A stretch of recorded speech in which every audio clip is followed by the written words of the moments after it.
Welcome back to the Athletes to Visionaries podcast, where we bring you thought leaders and game changers and subject matter experts that can help you transform from an athlete to a visionary.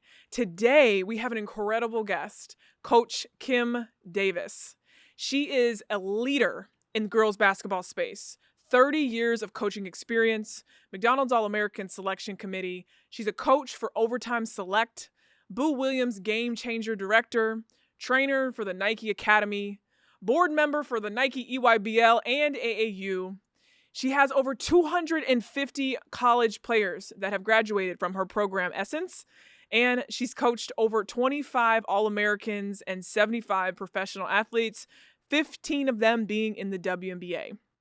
So, sit down, grab yourself some popcorn. We're about to get into it. Thanks for being here. Coach Kim, welcome to Athletes to Visionaries podcast. Thank you so much for having me. I appreciate it. I am so excited to have this conversation with you and to share all your insight and your wisdom. I think it's so rare that a woman, 29 years in, girls basketball ecosystem, one of the greats, one of the legends, over 250 players you have delivered to college on full ride scholarships and have coached over 75 All-Americans. Like, when we think about this podcast and my ideal guest, if you will, to have conversations with, it's like women who are doing the thing and who are building a legacy and have a story to share. And so I'm so excited, and it makes me think about, gosh, Coach Kim, like, there must have been a time 29 years ago, 30 years ago, where you had a vision. And I'm sure if you sitting here right now, you're like, I didn't start knowing this was going to be here. So talk to us about how you first got into coaching or who introduced you to it. Well, I got into coaching in high school. I just fell in love with my high school coach. Like, just what she did, how she interacted, and I fell in love with the sport. And the things that she was doing. And my parents just completely supported me in it. You know, they didn't play sports. My dad was a band director, and my mom was an accountant. You know, she would come to the games in high heels and just scream, "Shoot it! Mama, stop. Just don't do it." And even to this day, my coach is still one of my best friends to this day. Wow. So I just saw her at the state tournament. We call and talk all the time. And so when I started, I went to college, and I couldn't play college ball because I got hurt. I found out I had certain type of degenerative diseases in my ankles. And so that's what made me go into physical therapy, but I still wanted to coach. So I was like, well, I could get my hours at the high school. And the coach said, well, come and sit down and coach with me. Yeah. It's like, for real? Say less. Yes. I can still get hours. Yes. So I'm coaching at FAMU High, and just 19, walking around, still taping ankles and coaching basketball. Wow. So that's how I got started. And then the program, I just remember everybody on my team had scholarship offers from my high school team and my AAU team. And I said, well, I want to help these kids here because it was Tallahassee, nothing was going on. Christy Gillespie was pretty much the only star. Coach Gillespie, her father, great coach, like amazing coach. I'll never forget. Was able to do camps with him and things like that. And so just kind of like, well, I want to help these young ladies. So I started with young kids. I was coaching JV. Never really thought that it would be this. And they were like, well, what name do you want? And I said, just Essence. I don't want a mascot. I just want, when you say it, people know it. And I did know then, how can I be a household name in our space? Just one thought, didn't dwell on it, just put it out there in the universe. Yeah. Like, I'm that type person. Yes. And that was it. Let's just go to work. Yeah. Really never thought 29 years later I would be here. And people say, well, you did this, you did that. I was like, well, I don't have any eligibility. We just set up a plan, and these kids and parents just blessed me to give them a plan to follow. Yes. But I didn't do it. Yeah. I didn't shoot the ball, I didn't make the free throw, I didn't run the mile. We just did a plan, and I feel blessed to be a part of that. So people say, well, you got, well, no, I really don't. They did the work. Yeah. And I want to make sure people, the only thing I want to take credit for is I have a plan. Would you like to follow it? And that's it. Yes.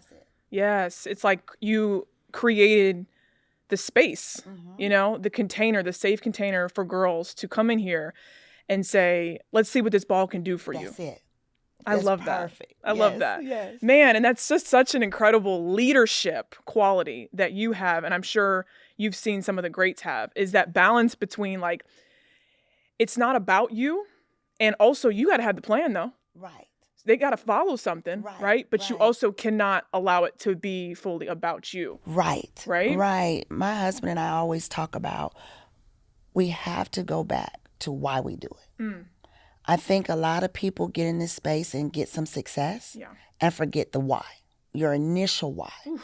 If they have a true initial why.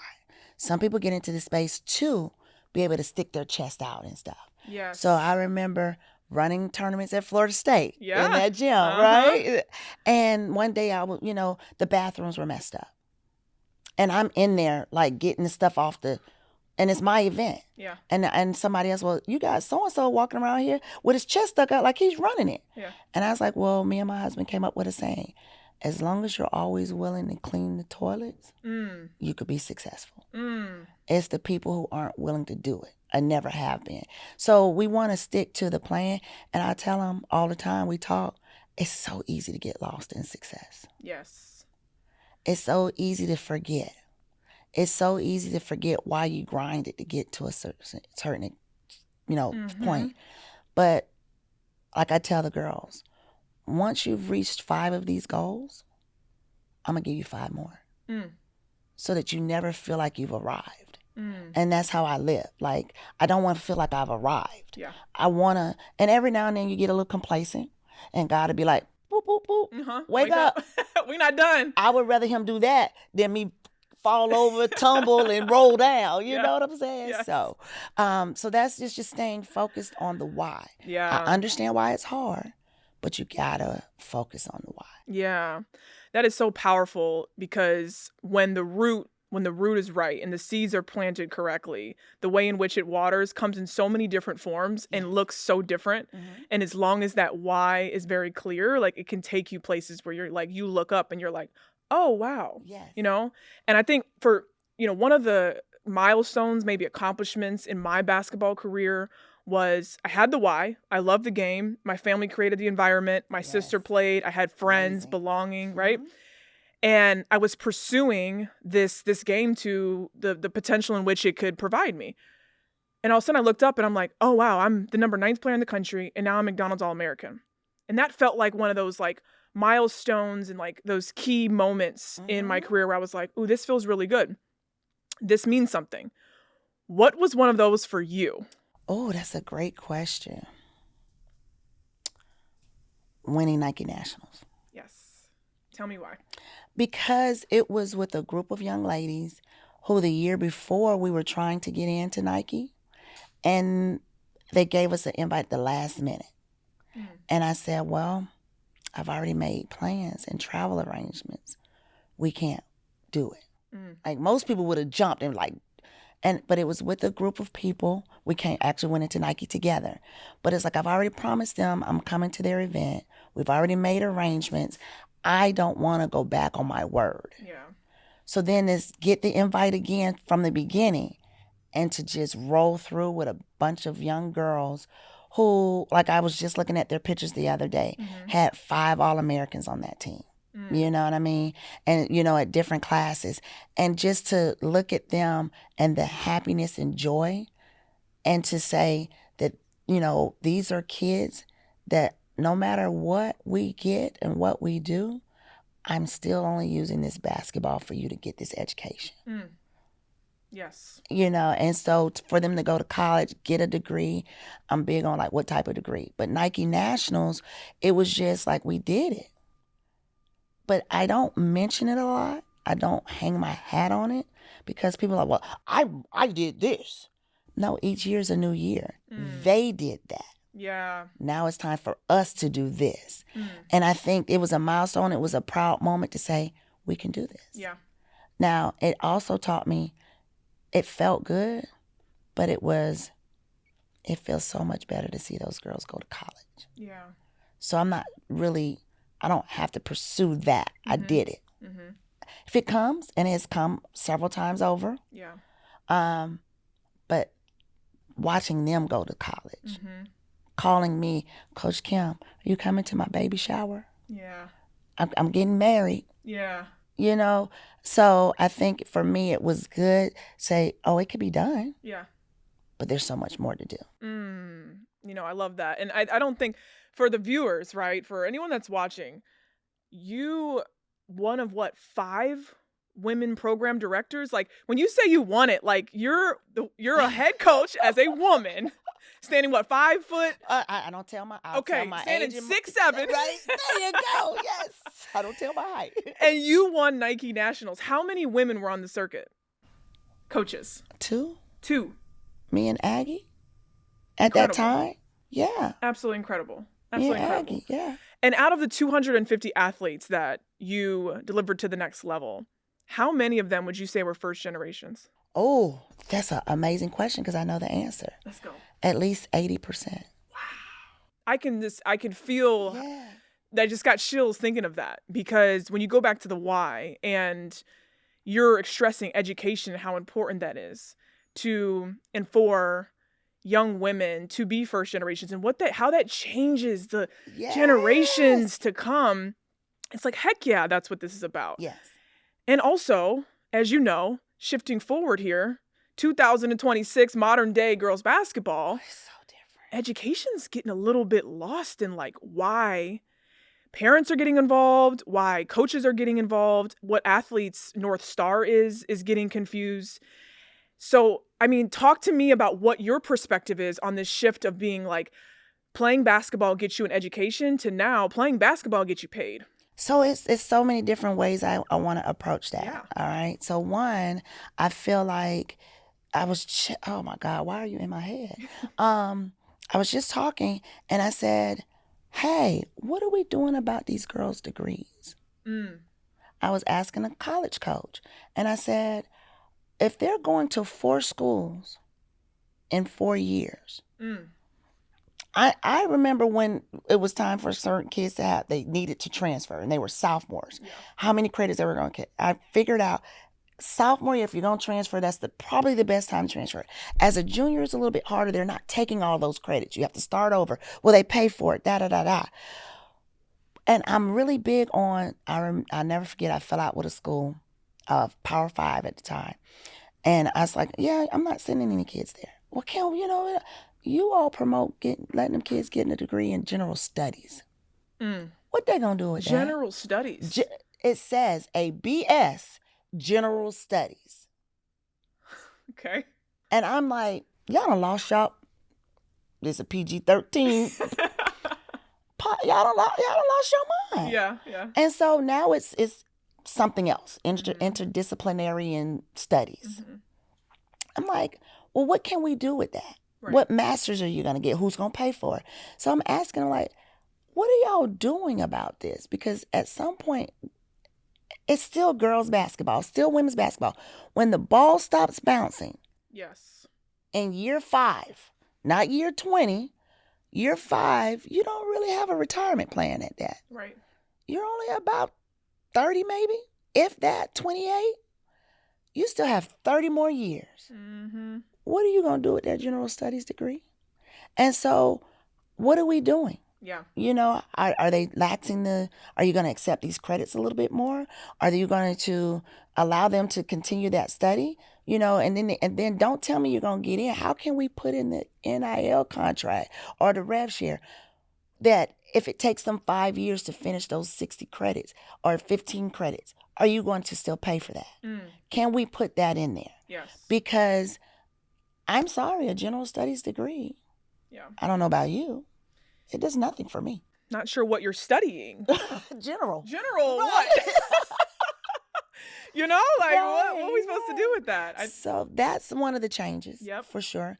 Another thing of change is, like you say, the first generation. I feel like because of the lack of PE in elementary school and middle school, because of the lack of playing, just pick up the ball on the corner and play at the park. Kids don't know what a blacktop is anymore. You know, Mm-hmm. they don't know how to play pickup. Yeah. So like it's mandatory for the kids in our program. Once a week, we see them on the weekends. I need you to go play pickup game. Yeah. I don't care when, where, why. Just go play. Yeah. They don't, oh, you want me to play with boys? Oh, my mom. I don't care what your mom said. Mm-hmm. You need to go play pickup. Mm-hmm. So I am telling them at the end of the day, we're kind of getting outpriced. So my first generations Mm-hmm. are losing sight because they're not putting in the hours. Mm. Used to be they're put the hours in because they're going to the park with the Yeah. brother, or they're meeting friends just to like, let me try this move I saw. They're not innovative and creative like that. It's everything with a trainer. Yeah. And I'll say this on camera, and I don't care. And I said, I want you to be with a player developer because a trainer is a glorified repetition counter. Ooh. They come up with some stuff like, are they watching film? Are they looking at what position are you really right now and what you can progress to? Right. A lot of times they just go to progress to. Well, I'll say it every time I talk. Nobody cares if you're 6'5" and can shoot the 3 if you can't make a layup. Nobody cares. Nobody cares. And so, well, she needs to work on her handles. I agree. So I came up with something just like with track. They train for 4 years to run 10 seconds. Mm-hmm. So I tell them, you got to do 1 million dribbles to do 2. How can you be effective in 2 or 3 dribbles or less? Mm-hmm. So just because you're doing these combo moves, look at the Final Four. How many people are doing combo moves in 6-7 dribbles? Since y'all want a 6-7, y'all on 6-7 on the bench. Yes. You give me 6-7 dribbles, you're going to sit on this bench for 6-7 minutes. Yes. So I think we're getting outpriced because their trainers are in their ear of what they envision them to be. Yeah. And not really studying the game of what's effective. Mm-hmm. So it's kind of it's an unhappy balance right now. Yeah. You know? And so it's like, how are you putting in your hours? I want you to go back to how many trainers your mom and daddy paid? Zero. Exactly. Actually, 1, and it's when I went to USA trials. And that's fine. And they're like, we probably should get a little faster. Let's work on your first step. That was it. But that's a player development. That's right. a skill. It's not even a... Exactly. Yeah. Okay. What happened to the days of just going out there and putting up 300 shots 3 days a week? Yep. Grabbing your friend. Well, I need a rebounder. It's called run and get in shape. That too. Throw the ball out, right. Run, turn, shot. Yep. I need somebody to pass it to me. Yeah. You need somebody to hit. Come on, friend, let's play one-on-one. Yeah. So I think we've lost the art because they're trying to methodically get to the money. Well, there's so much more beyond the money. Yeah. What happens those 30 years after you graduate college? Whether it's a professional basketball player or a professional accountant. But I don't know any professional general studies. No, I don't. And you make such a good point there and that's something that a lot of my work and my vision has been focused on for the past decade is, I'll be asked, hey, like, do you train? Do you coach? No. I even tried it once or twice. And when you go back to like that feeling, that why, every time I would sit there and charge an athlete $100 for an hour, I felt like I was robbing them. People are like, you can get $150. And I'm like, ew, But I'm like, I do know where my heart does beat different. And it's this off the court. Like, what are you going to do when that ball stops bouncing?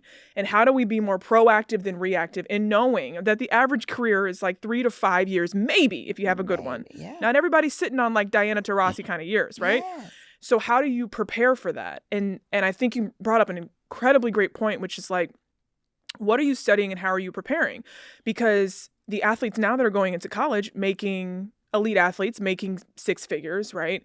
And maybe they're progressing year after year and making more.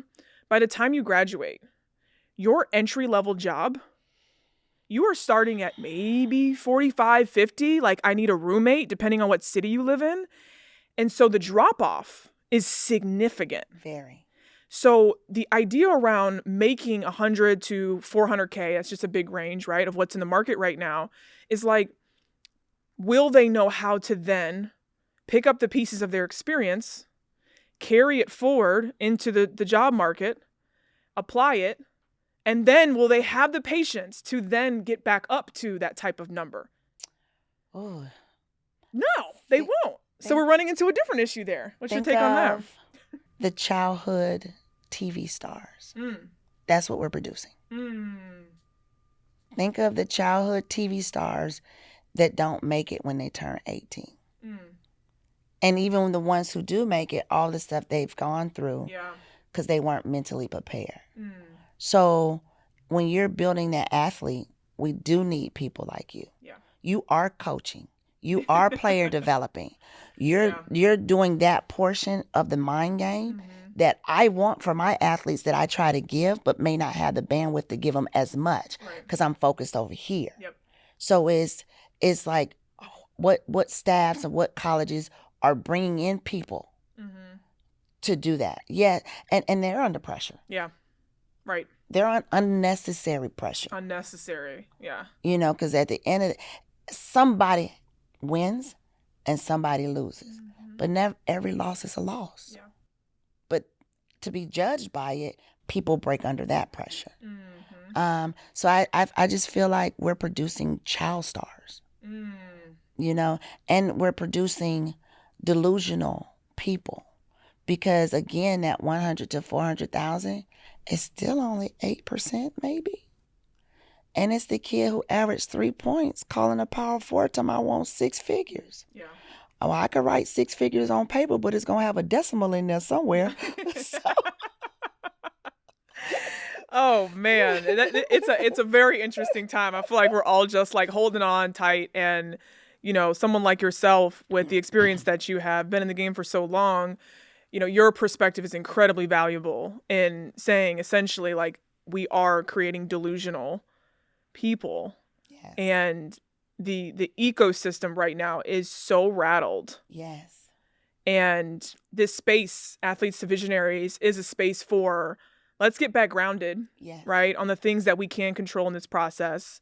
Pay attention to the initial and the center of what we all are here to do, which is grow young women and grow athletes to be thriving individuals and adults as they grow older. And sport is an incredible platform for that specific purpose.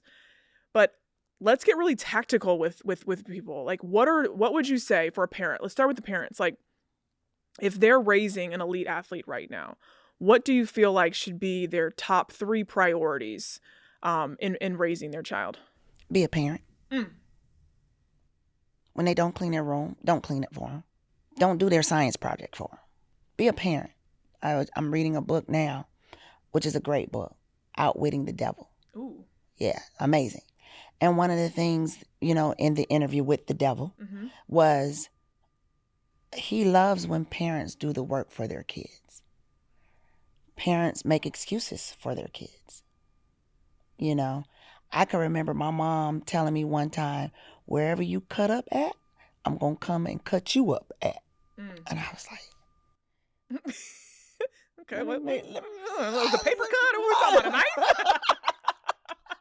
And because that uncertainty, that's the foundation she laid. Okay. Love it. So be a parent. Don't be a analyzer. Don't analyze everything that your child is doing. Don't be a commentator. Be a supporter. Just like we tell parents with coaches, if you want to have a conversation, wait 24 hours after the tournament. Yeah. Parents, if you want to talk about the game, wait 24 hours. The beauty of my mom and dad not really knowing about the sport and them trusting my coach is my conversation home had nothing to do with basketball. You know? So even though basketball was our business and with our children, we didn't have basketball conversations. I even got to it would all be positive. You did this well. Tomorrow we'll talk about what you can do better. Yeah. But don't talk about what they did bad. Because one, you're not at practices. And that's funny too when parents try to come to practice, but that's a whole nother It's like telling the teacher what your kid should do when they have them for 6 hours. Right, right. And, you know, telling them what they should or shouldn't do. You have to be a little bit more selfish is one of the favorite lines they like to say. But selfish at what? You know, and I think parents just need to parent. And what does that mean? Be supportive. Be okay when they don't do well. Ask them, what did you fail at this week? Yeah. What did you mess up at this week? They're doing too much for their kids and they can't think for themselves. So we're creating a whole generation of non-thinkers. And it's tough for coaches when we say, make the read. And then, well, they're acting like robots. Like, no, they're processing information because they're not used to processing. Let's go a little bit deeper there too, because that is a global issue right now with social media and the 15-second highlight clips that we all love swiping this right or left finger up to watch our favorite influencer or highlight clip. And so, how do you see social media impacting your athletes now versus back in the day? Like, how is that different for you? Oh, it's very different because it's impacting the parents just as much. I can remember my oldest daughter when Facebook came into play, right? Okay. Yep. So I'm telling my age or right MySpace, now. top 8, whatever. MySpace, it was another one before MySpace. I forgot what it was, but it was Bebop or something like that, right? And I said the reason they like it is because it gives them an ever-changing story. The story is always changing, so it just captures their mind. And I saw it like that change then with that space. And so I think what it created was a bunch of comparers, and it's kind of like when I was in school, I would never, I probably maybe once, but I never cheated off of other people because I was freaking like, you dumb.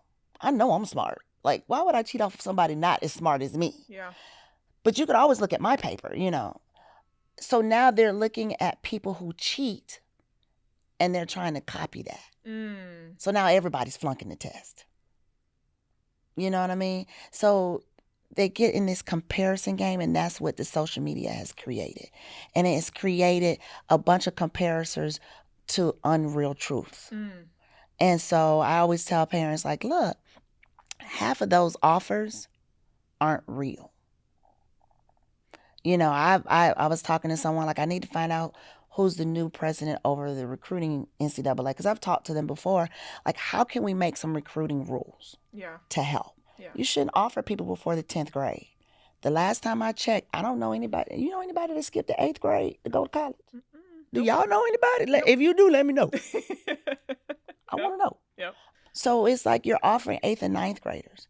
And what it's going to be a boom. It's going to be an explosion here soon. Because colleges aren't recruiting high school players. Yes. Yep. So now I always tell people, have you ever noticed how some kids in certain programs all got offers from the same school? Yeah. It's just a friend of theirs. Right. To help them out. Yeah. I get vilified because I'm like, if you like them, you like them. If you don't, you don't. I understand you have to do what's best for your program. Right. But don't give me fake offers. I don't want them. Don't give them to me. And some people say, well, Kim, maybe you should just ask them to do 1 or 2. No. Sorry. Just get better. Yeah. We're going to get a school. Yeah. But I think it's going to be an explosion here soon because they're not recruiting high school players like that right now because they're under stress. So they want this experience. And I'm sorry, a freshman very rarely will give them the experience that they need. Yeah. And then the boom becomes, instead of going to the program and just learning, getting your minutes where you get your minutes. Yeah. Well, I want to play. Well, you do know you're probably not ready to play yet. Yeah. And so that's where the explosion is going to happen here. I would say in the next 5 years. Yeah. It's going to be pretty bad. No, I think that's you're spot on with that. And she said it here first. So everybody, right? Okay, 5 years. Let's clock this timestamp here. It makes me think about the work that I do with my clients in these different spaces, the youth ecosystem, the college, and then the pro. And, a couple years ago, I asked myself, I'm like, this is a mess. And I'm like, who's responsible? Oh. Who's responsible for this? Oh, that's a good one. And I know who's responsible for this. Really? Now, I won't say that out loud, but I will kind of shift this over in terms of, you know what? Actually, we keep it real here on Athletes to Visionaries. Who's responsible. I had a gentleman stand up in front of me when I was at a board meeting, and he gave a speech about NCAA and where it's going and what it can do and what it can't do. And this person was high in status within NCAA. And after he was done sharing, we all kind of looked around like, are we not going to address this elephant in the room, which is this transfer portal and how that's impacting the youth market significantly? Because like you just said, they're not going to start recruiting. They're going to stop recruiting high school players for what? If you can go into a transfer portal and pick out a college player who's ready, who has experience, whose body's ready, etc., and go down and spend all your time chasing, if you will, youth families and 15 and 14-year-olds, begging them to see like what this process is, etc. So, you know, I asked them, like, you know, that it's their responsibility. It's NCAA's responsibility. They have to get this thing back under wraps from terms of the NIL and how are we going to pay players? Are they employees or are they independent contractors? Can we define that, please? Is the transfer portal, are we going to put rules around so that we preserve the mental health of the staffs of these colleges? Right now, staffs are so stressed. You're going to lose really great coaches because they're just jumping all over the place, chasing people left and right, having conversations about money that are just absurd. You're talking about coaches that have been in the game for 20 plus years are literally offering an athlete more than they're getting paid or their staff is getting paid. Yeah, for 1 year. For 1 year. The entitlement is out of the roof. And so you go back to, okay, there's AAU. People want to blame it on AAU. I'm like, it's not AAU's fault. Let's just stop using that and first educate yourself on what AAU is, right? They somehow have become this culture of everything youth sports, and it's not that at all. Right? And then you've got the circuits. Is it the circuits' fault? No, they're a business, right? That's what they're doing.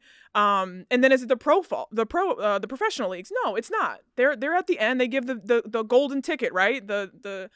That's what everyone pursues. That's the carrot, right? To become a pro and make that type of money. That's why you pursue this sport. But this middle big dog, NCAA, is just kind of a little bit confused, and we need them to get on the same page. So my question for you is, like, if you could change one thing about the transfer portal tomorrow, what would it be? I would change specifically the number of times you can transfer. Okay. And I do think they need to put rules on what you can really offer. Because I may value someone at 50, but you come in and say, I'm going to give them 150. You know, but I think the 50 is the best place for them to be.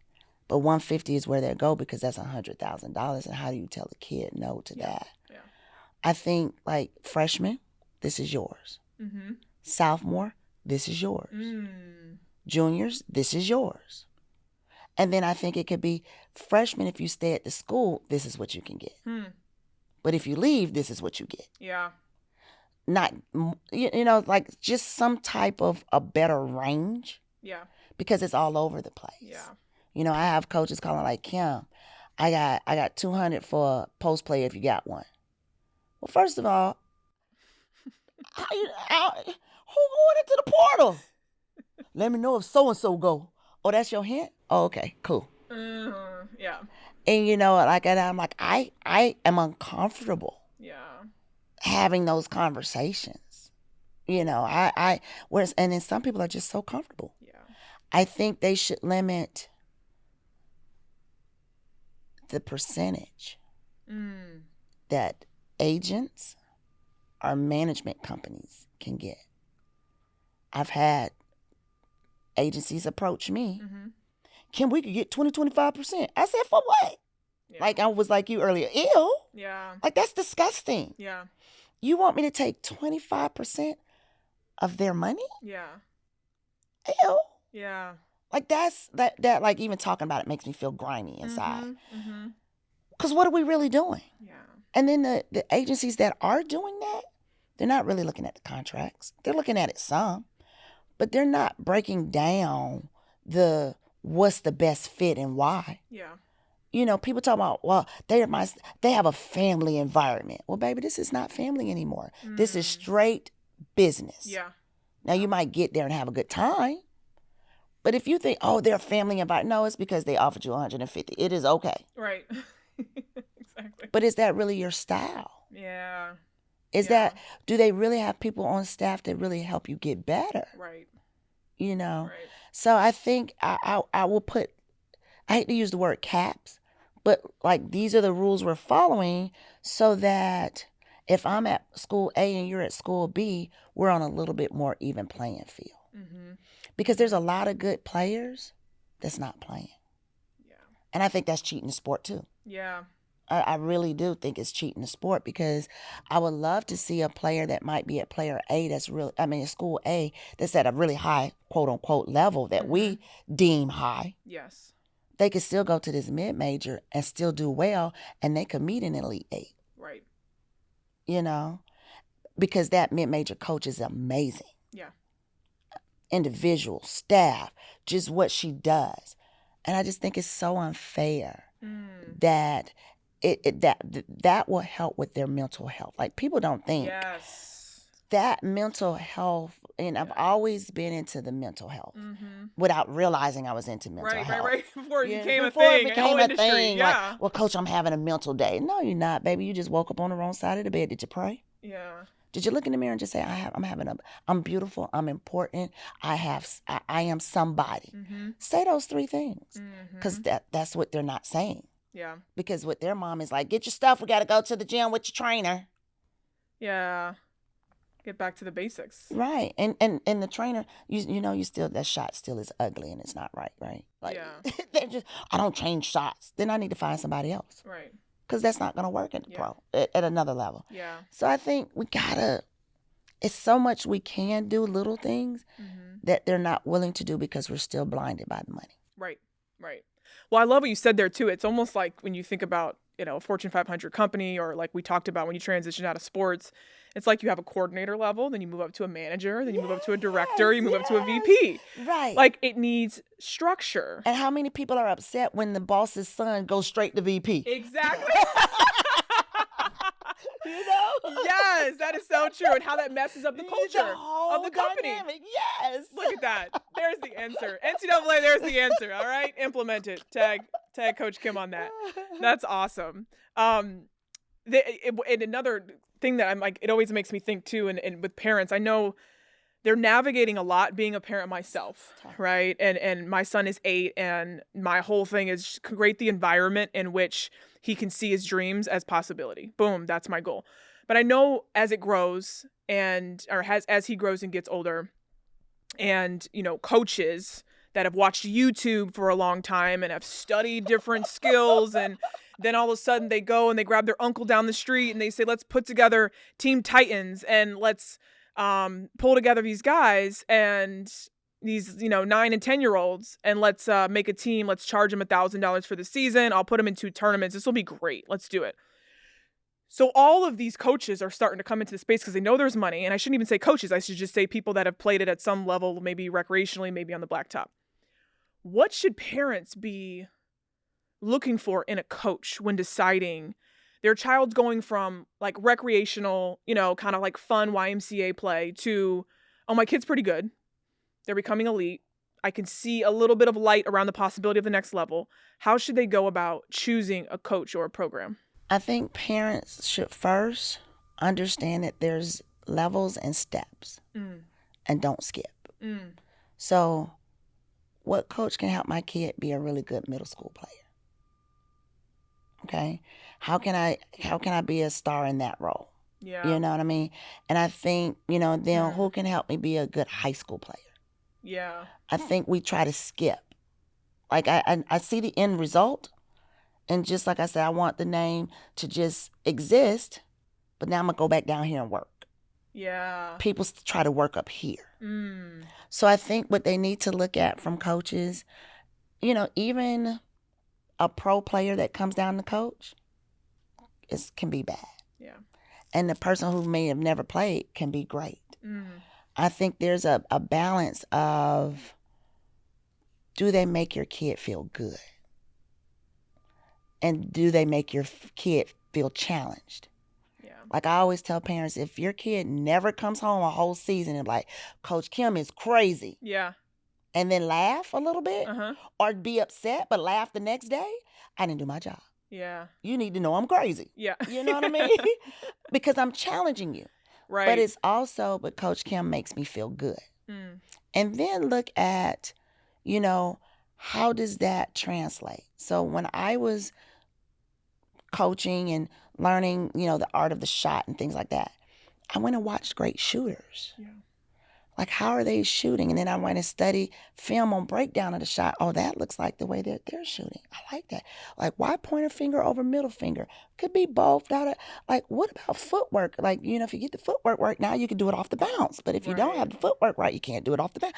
So it's like you look at the code. Like, if you're going to look at something on YouTube, look at how the greats did it. Yeah. Their form. Right. And then go back and look and see if your coach is teaching that. You know? But what happens, parents say they want development. Yeah. But what they really want is to be able to sit around with friends and brag. Ooh. Clock it.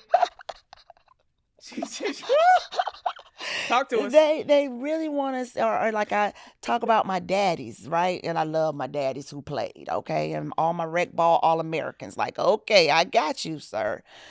They want to be in the barbershop and brag.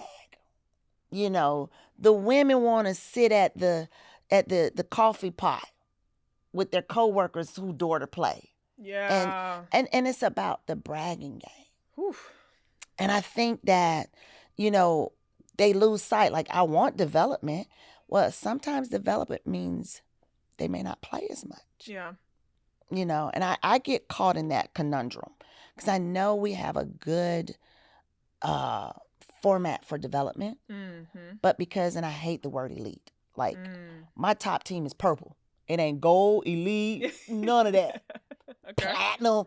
I'm like, how we went from, we skipped white gold? You know, like, we're so platinum. Whatever, get out my face. I'm purple. That's right. Right, you know, so it's like, where we have a good formula for development and we want to help those teams, but well, if we can't be on the top team, we don't want to be on there. Okay, cool. You know, and I'm honest, she may not play much. Yeah. She'll get better. And we've had parents that's like, that's all I really want. And they get better. Yeah. And then they surpass that kid, you know, because they just stuck to the basics. And I think parents have to really figure out what's their why. And stick to it. Yeah.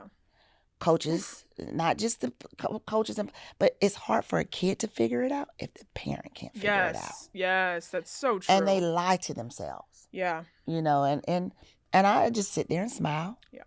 I'm gonna play the game with you, but I'm gonna still do it this way. And I'm willing to adjust with the time, so I'm not stuck on my way, like old school. I'm adjusting. Yeah. Like this. You know, I could walk up to a kid and like Erica Wheeler, like that's my baby. Yes. You know what I'm saying? That's my baby. That's my daughter. And I'd be like, Erica, I need you to. Yeah, coach, I got you. Yeah. Like I just motivated her. Now I gotta go whisper in such and such ear, like if you don't get your shit together, because I can't do it out in public. You know, and that's okay, long as I figured out how to get to them. Yeah. So the game now is, how do I meet that kid where they are, so they receive the information. Yeah. And I'm not gonna baby them, but I'm gonna get them to the point where I can jump on them. But I gotta work the relationship to get there. Yes. And I think that's where we get lost. Yeah. But the parents need to be truthful with themselves on their why. And then be truthful with coaches. Because if your why doesn't match my why, like I tell parents, it's your job to take care of your baby. That's your job. I need for you to take care of your baby. Yes. It's my job to put all these babies, they're pieces of puzzles, together and make it work. So don't ask me to put your puzzle piece above anybody else's, because that's not fair. And if that's what you want, because coaches do that, some do, I'm okay if you go play for them. Yeah. I've lost All-Americans. Okay. You do know I got 3 more waiting, right? So what? Yeah. Somebody asked me the other day, how do you coach superstars? You don't treat them like superstars. Right. Because at the end of the day, they're really people. Mm-hmm. And if they're in high school, what are they really superstars at? Yeah. They haven't really accomplished much. Yeah. I don't think you're accomplished until you get older. Yeah. And you can reflect back. What can a 15-year-old reflect back on? Right. Especially if the mom and dad have done everything for them up until that point. So that's just my thought process on that. That's powerful. That's powerful. And I think it's almost like you kind of gave permission for a new framework too, of when selecting a coach or, trainer, player, developer, is just select based on the next level. Because I find sometimes right now it's like the 7-year-old has a trainer who's also training, 2 WNBA players and 1 NBA player. And it's in exactly what you said, because it's the middle part. It's the bragging part of the mom or the dad being like, yeah, so my son, yeah, he trains tonight. He trains with so-and-so over there that does this and that. And it throws it off, right? Because really all little Johnny or little Susie needs is just to be able to get to the next level. Uncle Pop at the park. Yep. Exactly. And also the part of what you also shared was even though you played the game doesn't mean you're a good coach. Exactly. Especially at the beginning years. And I noticed this because through my own son, where I'm out there and I'm teaching him things and I'm realizing like, oh, he's missing a couple steps here. Like, we got to start with the footwork and the form and the basics, which obviously, as when you're a pro and you played it for so long, you do it with your eyes closed. Right. But there's a specialty right there of how do you just get an 8-year-old or 9-year-old to that next level, right? And then the next level and the next level. Right. And understanding that the next level is not there. Yes. Right. Because we was like, well, I'm trying to get mine to the next level. Well, what's your next level? Yeah. Right. Exactly. I just want you to start in high school. Yeah. Like I tell people, I've got a 3 to 5 year plan when they're, how can I get you to play as a freshman? I didn't say how to get you to be a pro. Yeah. I do think you're a pro. That's the ultimate goal. But if you can't play as a freshman, you ain't never going to be a pro. Yeah. So why are we skipping steps? Love that. Two more questions. I could talk to you all day, but I want to cover 2 things with you. One, let's circle back to Erica Wheeler. Okay. Your girl. When I was at Florida State, Erica came into one of our open gyms we had over the summer. And at the time, she had just wrapped up, and I think she had just gotten cut from a team, and she was with no one. And she was living with us. Okay. Because we lived in Tallahassee. Yeah, she was living with you guys. Okay. And she came in to our pickup, and when I tell you she came in with this energy of like, I'm here for me, and I'm going to bust all y'all up because I know I'm trying to get back where I need to go, and y'all are just kind of my guinea pigs, Florida State. She brought the energy. She brought the fierceness. She brought a whole different standard to just that pickup. And I remember her sharing like very, very humbly of just, I'm not on the team. I got cut. And, to an average person, they wouldn't say that. They'd be ashamed to say that they're not on a team or they got cut. They didn't get picked up. And I can say like when I saw her growth and where she is now and when she got MVP, and I was just like, I literally had chills in my body because 1, I got to see that moment when she wasn't sitting there. But then 2, I was watching her, and as she started crying and the emotions that she had, I'm just like, man, like I'm just so happy for her. Right. So talk to us about your perspective and your lens on like watching her growth and where she is now and what she's been through. So it's so funny, like some of our conversations through the years, we're real with our kids. Yeah. You know what I mean? And sometimes too real with our players, with our kids that we've kind of raised like this. Like if we talk about our family, she's family. Yes. That's my baby. That's my child, right? And it's real because when she got cut, I think it was from New York. Yeah. Okay. I'll never forget. Yep. And I had been fussing with her from her sophomore, junior year in college. You're a point guard, but I can shoot it. You're a point guard, but they say I can shoot it. I said, who is they? You're a pro point guard. Yeah. Well, they already got a point guard. You still need to learn how to handle the ball. Yeah. And when she got cut, she said, I'm going to spend my next year overseas. And I told them, only get me a point guard job. I'm going to learn how to be a point guard. I said, so I've been telling you this for 5 years. And now you want to be a point guard. Thank God. You know what I'm saying? I won't say I told you so. I'm just say thank God, you know. Yes. And you know, she's like, I told you so. All right, I got it. You know, she's that type person, you know what I'm saying? But she doesn't hold on to it and she just keeps moving. Yeah. And I think for her is Kelvin, myself, her agent, preach. It's like, you know what she's got. Yeah. And we just say, don't stop believing. Powerful. You know, it's there. And we've always preached. It's kind of like religions to me. We're really always trying to get to a certain point in our, you know, in our religions. Like when we die, we want to go to that place. I don't care if we go in different directions. Just because they took that path, that doesn't make their path wrong and mine right. Yeah. Well, I'm going to see you up there. We just took different paths. Same thing with her. Everybody's success looks different. And we're always big on, you're going to have a story to tell to help somebody else. Yeah. And so I think for her, it was never a failure to us. It was, okay, you fail. And? Good. Yeah. What's next? Right. Oh, you don't have a plan? Oh, you're going to get up. You're a pro. Pros have jobs. Your job is 6 to 8 hours. So even when she was there, when you going to the gym, when you putting up shots, where you playing pickup at, who you going, you know, that's your job. Yeah. What are you doing? And so she had gotten into that mode. You know what I mean? Like, you'll find another one. And it'll stick. And it's okay. Like, and if you don't make the WNBA, you're still my Erica Wheeler. Yeah. You're still, you know what I'm saying? Yes. I'm still calling laugh, lady, what you want now? Like, this is Right. what I want. Doggone it. You know what I mean? Or she'll come like, we got my camp. I know, baby, I got your pictures ready for you. Just send me Yes. what you got. I'm going to do your posters. Like, so it's one of those things where we want her to still stay Erica Wheeler. Right. And everywhere she's gone she's brought energy. She's brought light.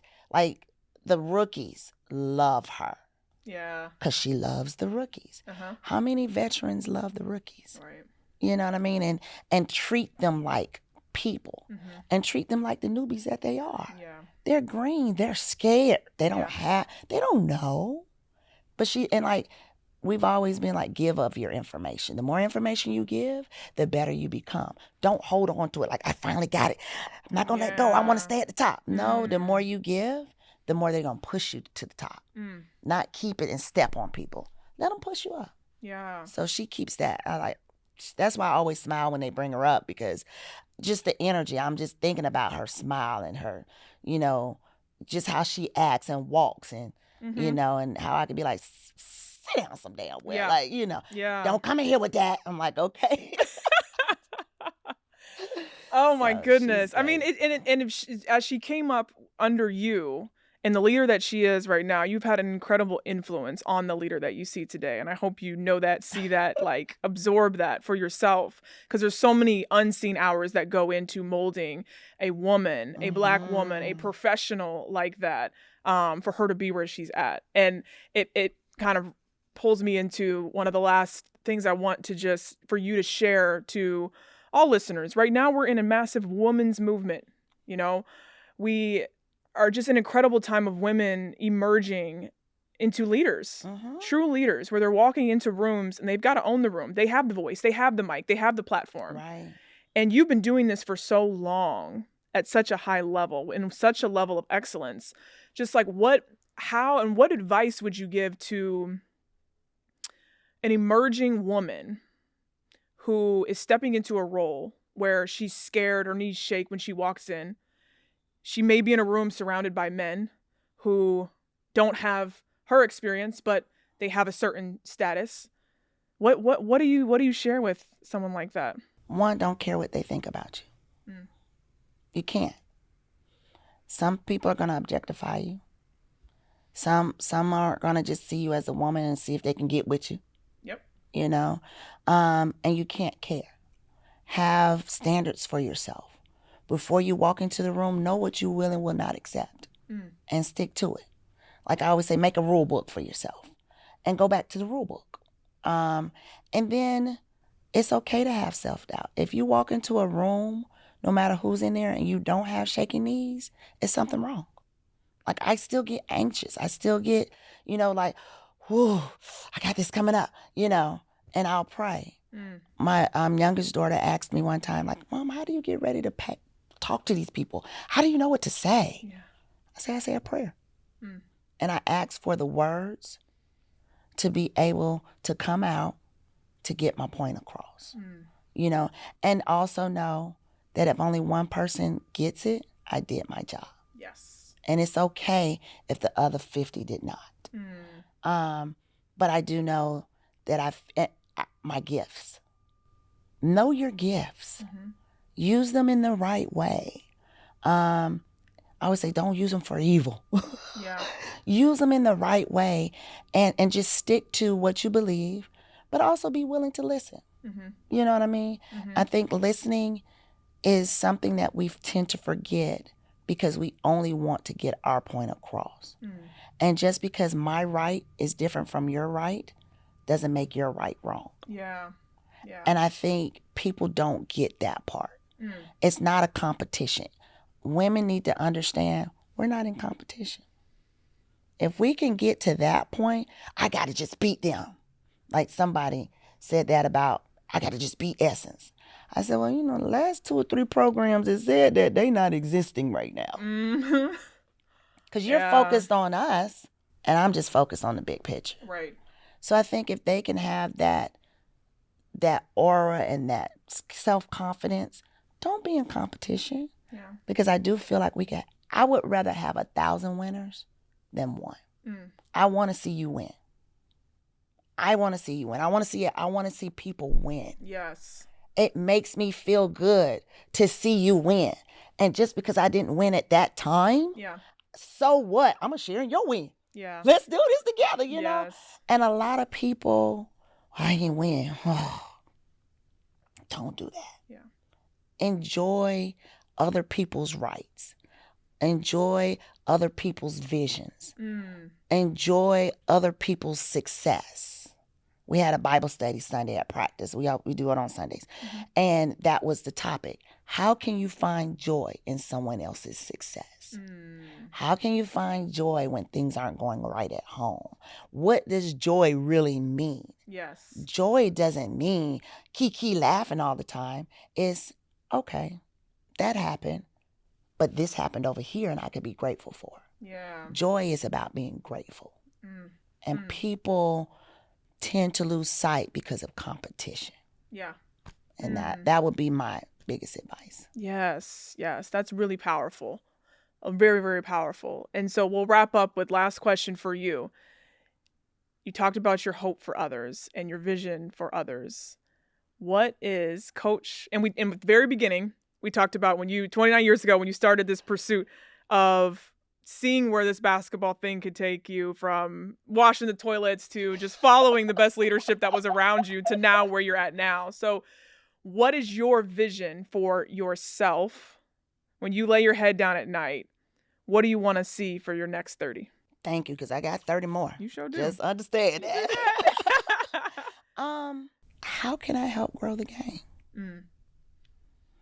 I see certain things in the game, because no matter how much it's growing, and it's growing because it's money involved. Yeah. So when it's money involved, it's business people getting involved, which usually mean businessmen. Businessmen have one mindset, how to make money only, which I'm cool with. We need that. Don't think I get it. Yeah. But how do we still keep our sport, women's basketball? And how do we still use it to help those first generations? Because that's who we're losing. Yeah. We're losing our inner city programs.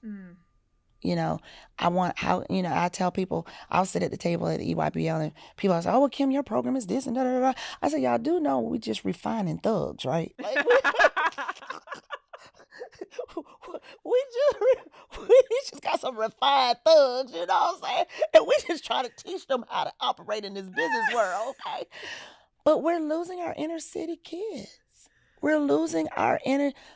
If you look at the EYBL now, how many programs are in the inner city? Right. Nothing wrong with the suburbs. Yeah. I love it. Yeah. You know, but how can we still keep that mix? Right. And so for me, that means I'm losing first generations. That means that gap that we talk about for us in the economy is getting wider.